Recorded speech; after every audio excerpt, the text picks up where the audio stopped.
এই ঘটনাটোৰ পিছত এতিয়া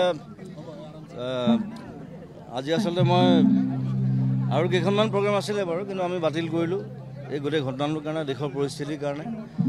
চ' সকলোকে আহ্বান জনাইছোঁ যাতে এতিয়া একগোট হৈ থাকে গোটেই দেশবাসী, আৰু ইটছ এ ক্ৰুচিয়েল টাইম সকলোৰে কাৰণে, আমাৰ জোৱানসকলৰ কাৰণে, আমাৰ কাৰণে, আমাৰ পুলিচ বিভাগৰ মানুহৰ কাৰণে, সকলোৰে গোটেই যুদ্ধ এখন যেতিয়া ডিক্লেয়াৰ হয় বহুত পৰিস্থিতি আহি পৰে তাত।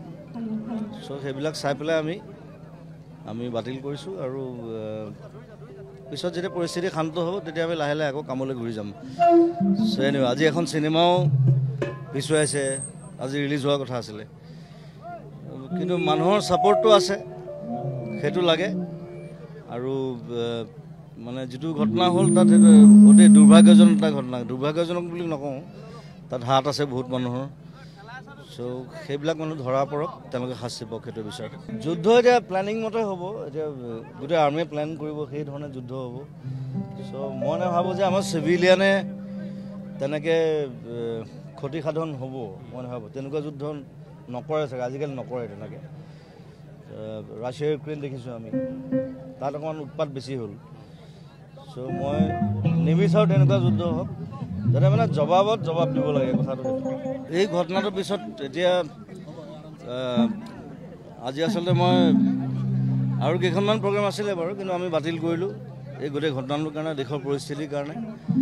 চ' সকলোকে আহ্বান জনাইছোঁ যাতে এতিয়া একগোট হৈ থাকে গোটেই দেশবাসী, আৰু ইটছ এ ক্ৰুচিয়েল টাইম সকলোৰে কাৰণে, আমাৰ জোৱানসকলৰ কাৰণে, আমাৰ কাৰণে, আমাৰ পুলিচ বিভাগৰ মানুহৰ কাৰণে, সকলোৰে গোটেই যুদ্ধ এখন যেতিয়া ডিক্লেয়াৰ হয় বহুত পৰিস্থিতি আহি পৰে তাত। চ' সেইবিলাক চাই পেলাই আমি বাতিল কৰিছোঁ, আৰু পিছত যেতিয়া পৰিস্থিতি শান্ত হ'ব তেতিয়া আমি লাহে লাহে আকৌ কামলৈ ঘূৰি যাম। চ' এনিৱে আজি এখন চিনেমাও পিছুৱাইছে, আজি ৰিলিজ হোৱাৰ কথা আছিলে, কিন্তু মানুহৰ ছাপৰ্টটো আছে, সেইটো লাগে। আৰু মানে যিটো ঘটনা হ'ল তাত সেইটো অতি দুৰ্ভাগ্যজনক এটা ঘটনা, দুৰ্ভাগ্যজনক বুলি নকওঁ, তাত হাত আছে বহুত মানুহৰ। চ' সেইবিলাক মানুহ ধৰা পৰক, তেওঁলোকে শাস্তি পাওক, সেইটো বিচাৰে। যুদ্ধ এতিয়া প্লেনিং মতে হ'ব, এতিয়া গোটেই আৰ্মিয়ে প্লেন কৰিব, সেই ধৰণে যুদ্ধ হ'ব। চ' মই নাভাবোঁ যে আমাৰ চিভিলিয়ানে তেনেকৈ ক্ষতিসাধন হ'ব, মই নাভাবোঁ। তেনেকুৱা যুদ্ধ নকৰে চাগে, আজিকালি নকৰে তেনেকৈ। ৰাছিয়া ইউক্ৰেইন দেখিছোঁ আমি, তাত অকণমান উৎপাত বেছি হ'ল। চ' মই নিবিচাৰোঁ তেনেকুৱা যুদ্ধ হওক, যাতে মানে জবাবত জবাব দিব লাগে কথাটো। এই ঘটনাটোৰ পিছত এতিয়া আজি আচলতে মই আৰু কেইখনমান প্ৰগ্ৰাম আছিলে বাৰু, কিন্তু আমি বাতিল কৰিলোঁ এই গোটেই ঘটনাটোৰ কাৰণে, দেশৰ পৰিস্থিতিৰ কাৰণে।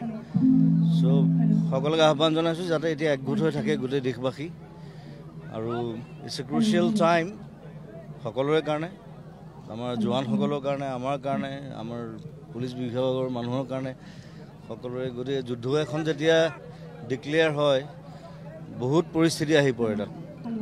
চ' সেইবিলাক চাই পেলাই আমি বাতিল কৰিছোঁ, আৰু পিছত যেতিয়া পৰিস্থিতি শান্ত হ'ব তেতিয়া আমি লাহে লাহে আকৌ কামলৈ ঘূৰি যাম।